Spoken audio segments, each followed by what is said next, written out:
এই কোন সাল 24 সালে আচ্ছা কোথায় কোথায় ছিলেন বলেন তো? হ্যাঁ কোথায় কোথায় ছিলেন তাকে নিয়ে হিরো আলমকে নিয়ে? এখানে হচ্ছে আপনার মহানগরে ওনার অফিস হচ্ছে কয় নাম্বার রোডে ছিল জানেন? 2 নাম্বার রোডে ছিল, আমার বাসা ছিল 1 নাম্বার। আচ্ছা হিরো আলমের বাড়ি বউ হিসেবে কয়দিন ছিলেন? আমি প্রথম একেবারে আমার জিনিসপত্র নিয়ে যে 2 মাস 5 দিন ছিল। গ্রামের বাড়ি এলাকাবাসী সবাই জানে যে আপনি তার বউ? এখন জানে, তখন বলছিল ভাড়াটিয়া। ভাড়াটিয়া? আর একটা কথা, ভাড়াটিয়া কি বাংলাদেশে কি আমার 10 লাখ টাকার ফার্নিচার নিয়ে কি আমার ওই দরজা নেই জানলা নেই এই বাড়ি ভাড়া থাকা লাগে? আচ্ছা রিয়া মনি তো একবার গেছিল আপনি থাকার পরও? না, একবার গেছিল, চলে এসেছিল। দেখা হয়নি দুজনের? হ্যাঁ। কি হইছে, কি বলছেন দুজন?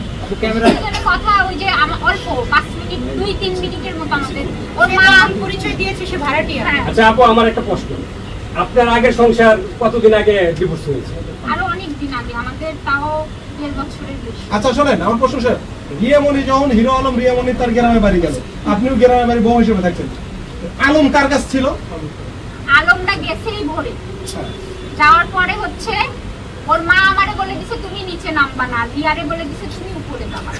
আচ্ছা আচ্ছা আলম ভাই একটা কথা, আমি তো ওই পাশে। আচ্ছা আপু রিয়া মনি 1 মাস বগুড়া ছিল, রিয়া মনি ওই দিনও স্বীকার করেছে, সেই 1 মাস আপনি কোথায় ছিলেন? রমজান মাসের 1 মাস। ও 1 মাস ছিল না তো, আমি রিয়া মনি নিজে স্বীকার করেছে। আমি 3-4 বার গেছি, তখন ও ছিল না। আচ্ছা আরমান ভাইয়ের প্রশ্নটার উত্তর আমি দিচ্ছি। বলেন। বগুড়াতে মিথিলা ছিল সিক্রেট স্ত্রী, সিক্রেট যেটা লুকানো, জানতাম। কিন্তু রিয়ামণি ওপেন, রিয়ামণি তো তার স্ত্রী। সেখানে আমি যখন বগুড়াতে যাব অবশ্যই মিথিলাকে লুকানো হবে, এটা তো বোঝার কথা। আমি আসার পরে মিথিলাকে লুকিয়ে রেখেছে আমার সামনে থেকে। আমি ছিলাম, আমার মা মারা গেছিল, হুট করে আমি চলে আসি, তারপরে ওরা যায়। আপু আপনি কি কখনো মিথিলাকে দেখছিলেন? হ্যাঁ মিথিলাকে দেখেছি, কিন্তু বলেছে ভাড়াটিয়া, মিথিলা ভাড়াটিয়া তার বাসার। আমার একটা প্রশ্ন আছে, কিন্তু ভাড়াটিয়া আপনি বলছেন যে 1 মাস ছিলেন, রোজার মাসে 1 মাস ছিলেন, তখন মিথিলা ছিল না, 1 মাস। এখন সে বলতেছে আপনাকে দেখিনি, তাহলে সেই 1 মাস কোথায় ছিল? এক মিনিট, আমি তো 2-3 দিন ছিলাম। আমি বলি আপনি তো আপনি একবার বলছেন যে ভাড়াটিয়া হিসেবে না, তাহলে আপনাকে একটা কথা একদম বলছে। আমার একটা প্রশ্ন আছে, মিথিলা আগে ইন্টারভিউ নিয়েছিল, হিরো আলম আপনার কি হয়? আপনি বলছেন হিরো আলম আমার বড় ভাই, আর আমার পাশে বসে ফোনে শিখাই দিছি। আপনি কি শিখা দিছেন? আপনি তাকে বলেছেন, আপনি বলেছেন সাংবাদিকরা আমার হলো ভাই হয় আর বন্ধু হয়, আপনার এখন কি অবস্থা? আমি তাকে হারাতে চাই। এখন সে আমারে বলছে তুমি লুকানো থাকো, আমি মিথিলা মিথিলা এখন কি আপনার পেটে হিরো আলমের বাচ্চা আছে? না, আমি ডিএনসি হইছে আমার। ডিএনসি ওটা নষ্ট করছেন? হ্যাঁ। আপনার বিয়ে হয়েছে কোথায়? বাচ্চা কার? এর আগে কি আপনার বিয়ে হয়েছে কোথায়? ভাই এই একজন এই বাচ্চা কার? কি মনে করেন, কি বলবেন? আচ্ছা আপনার বিয়ে হয়েছে কোন জায়গায়? কোন জায়গায়? আবিন কত হবে? 101 টাকা। আচ্ছা আমার প্রশ্ন উত্তরটা কি দিছিল? না ডাইরেক্ট আপনার কি হিরো আলমের সাথে বিয়ে হলো? কি বিয়ে হয়েছিল? এই আলম ভাই সাথে জিজ্ঞেস করেন, বাচ্চাটা কার ছিল জিজ্ঞেস করুন, বাচ্চাটা কার ছিল? বাচ্চাটা কার ছিল, হিরো আলমের না অন্য কারো? আপনি উত্তর দিন।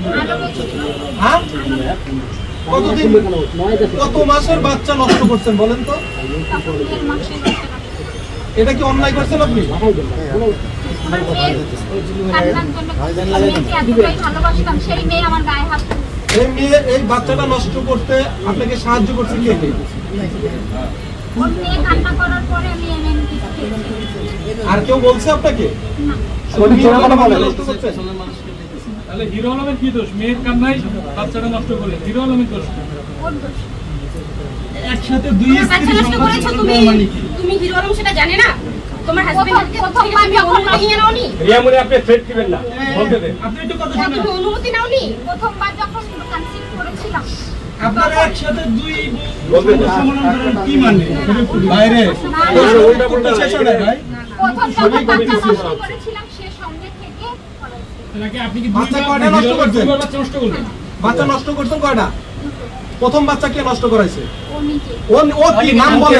হিরো আলমের নাম বলেন। হিরো আলম বলে। স্বামীর নাম নিতে নেই। হিরো বলতে হবে। ওরে তো আলম বলে বাংলাদেশের মানুষ চেনে না, হিরো আছে। হিরো আলম রিস আলম। বলে মানে বলে। হ্যাঁ এই সময় এসে দুই আমাদের সাথে আপনার কত বিয়ে? আমি আজকে সকালে তার অফিসের সামনে আসার পরে রিয়ার সাথে আমার রাতে কথা হয়েছে। আমি অফিসের সামনে এসে তাকে ফোন দিয়ে পাচ্ছি না। রিয়া আমারে ফোন দিয়ে বললো তুমি কোথায়। ও এসে দেখছে রাস্তায় যে আমার অবস্থাটা কি, তখন ও আমাকে নিয়ে গেছে সাথে। এখন কি আপনারা দুইজন মিলে হিরো আলমের বিরুদ্ধে ব্যবস্থা নিতে চান নাকি হ্যাঁ, হিরো ও আলমের আমাকে কাছে আপনি চলে অস্বীকার যেতে চান? করছে, তাহলে তো ও ধরতো আমি মামলা দিব।